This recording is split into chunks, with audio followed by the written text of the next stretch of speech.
So hey guys, this is Akshata and welcome back to my channel. तो आज मैं बहुत ही डिफरेंट वीडियो लेके आई हूँ, तो वीडियो को ज़रूर एंड तक देखना। हमने अपने डेली लाइफ में बहुत सारे ऑर्डर्स करते हैं जोमेटो से, स्विगी से, बट क्या हमने कभी उनकी लाइफ के बारे में सोचा कि उनको किन किन प्रॉब्लम्स को फेस करना पड़ता है, उनको डेली लाइफ में क्या प्रॉब्लम्स होती है और उनकी लाइफ कैसे होती है, कैसे वो काम करते हैं। तो इसलिए मैं बनी हूँ आज एक दिन के लिए जोमेटो डिलीवरी गर्ल, और आज मैं उनकी लाइफ एक्सपीरियंस करूंगी, प्रॉब्लम्स देखूंगी एंड देखूंगी बीइंग अ गर्ल मेरे को क्या क्या प्रॉब्लम्स होती हैं एंड कैसे हम इन चीज़ों से डील करते हैं। चलते हैं अपने पहले ऑर्डर पे।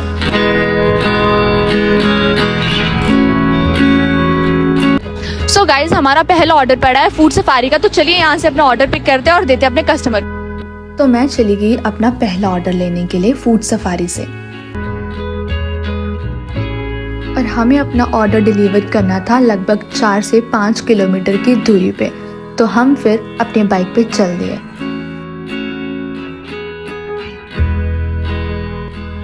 और कस्टमर की दी हुई लोकेशन पे पहुंचने के लिए हमने हेल्प ली इस मैप की, जो कि हर राइडर को लेनी पड़ती है। इस मैप के सहारे हम पहुंच गए कस्टमर की लोकेशन पे, और लोकेशन देख के आप जान ही सकते हैं कि किस तरह की लोकेशन पर पहुंचना कितना मुश्किल हो जाता है, जो कि एक टास्क से कम नहीं। अभी हम आगे अपने कस्टमर को ऑर्डर देने के लिए, एक तो बहुत ही छोटी सी गली है, यहाँ पे हमें आना पड़ा ऑर्डर देने के लिए। सो अभी हम करेंगे अपने कस्टमर को कॉल और बुलाते हैं उनको, ठीक है। तो अभी हमने अपना पहला ऑर्डर दे दिया और हमें इस ऑर्डर से मिला है 1 रुपीज़। तो अभी हम आज देखेंगे कि पूरे दिन में हम जितने भी ऑर्डर मारते हैं हमें कितने पैसे मिलते हैं। तो ये है हमारे पहले ऑर्डर की कमाई। तो चलिए अब चलते हैं हम अपने दूसरे ऑर्डर पे। सो गाइस, अभी हमारा दूसरा ऑर्डर आ चुका है और ये हमें आया है होटल सेंटर पॉइंट से, है ना, और इसको अभी हम करेंगे एक्सेप्ट और जाते हैं ऑर्डर पिक करने। सो गाइज़, हमारा जो सेकंड ऑर्डर पड़ा है वो पड़ा है यहाँ से होटल सेंट्रिक पॉइंट से। तो यहाँ पे हमें ऑर्डर पिक करना है रूफ टॉप जा करके, तो वहाँ पे तो शूट करना पॉसिबल नहीं है। तो मैं वहाँ पे अपना ऑर्डर पिक करके आती हूँ और वापस मिलते हैं ऑर्डर लेके। ये ऑर्डर थोड़ी दूर से लाना था, इसलिए मेरा फ्रेंड इस ऑर्डर को पिक करने गया। सो अभी मेरा फ्रेंड ऑर्डर लेके आ चुका है और अभी हम जा रहे हैं इसको ऑर्डर डिलीवर करने। हमें अपना जो दूसरा ऑर्डर डिलीवर करना था वो हमें पास ही में करना था, लगभग 1 से 2 किलोमीटर की दूरी पे।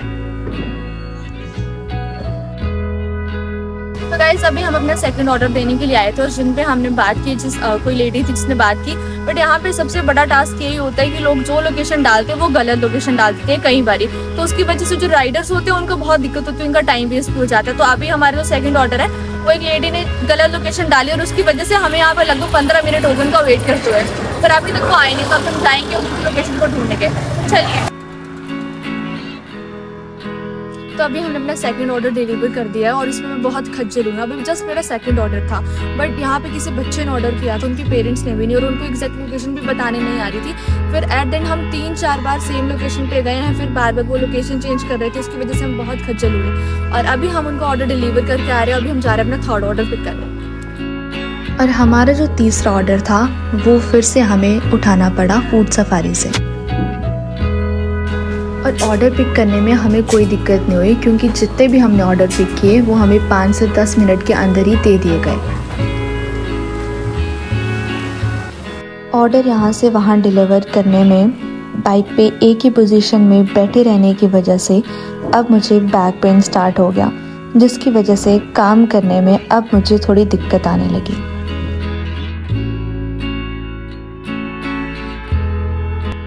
तो हमने यहाँ पर अपना थर्ड ऑर्डर डिलीवर कर दिया है। अब हम जा रहे हैं अपने फोर्थ ऑर्डर पर।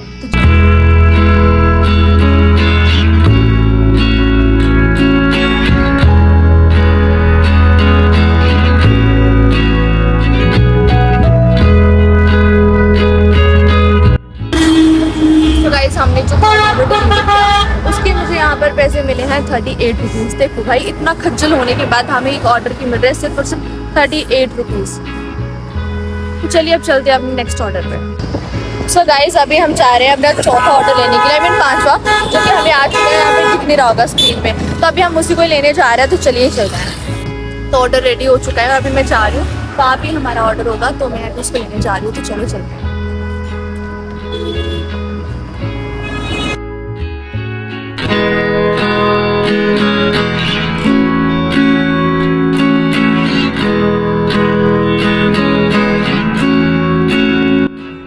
ऑर्डर बनने में अभी थोड़ा टाइम था, इसलिए मैं वहाँ पे बाहर खड़े होकर ऑर्डर का वेट करने लग पड़ी, क्योंकि अंदर ना तो जाना अलाउ था, ना ही कैमरा में शूट करना।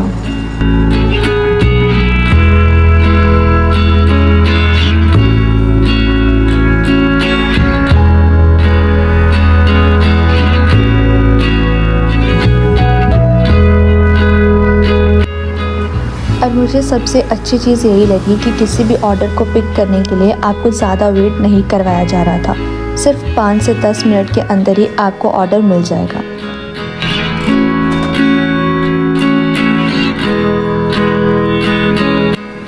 गाइस हमारा ऑर्डर आ चुका है।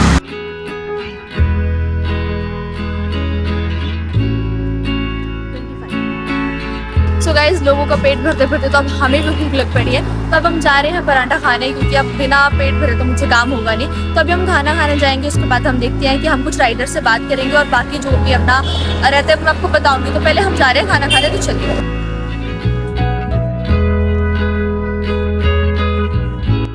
तो आप बहुत बारी ऑर्डर डिलीवर करने चाहते हो कस्टमर्स को, तो आप इतना स्ट्रगल, इतनी मेहनत करके वहाँ पे उनके पास ऑर्डर पहुँचाते हो टाइमली, तो कभी आपके साथ ऐसा हुआ है कि आप किसी को ऑर्डर डिलीवर करने गए और उन्होंने आपके साथ बहुत बदतमीजी से बात की है या आपको डिसरिस्पेक्ट किया है?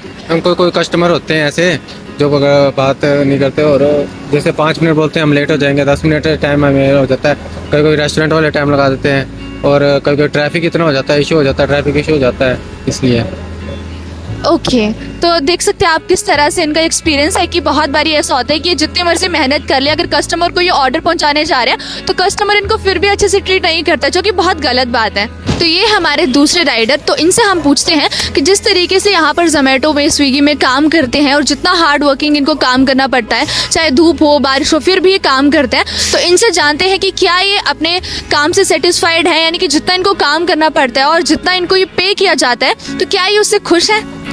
मैम सेटिस्फाई तो होना पड़ता है, बट कंपनी को चाहिए कि हर रेस्टोरेंट में राइडर के लिए सिटिंग का अरेंजमेंट हो, साथ में मोबाइल चार्जिंग का अरेंजमेंट हो।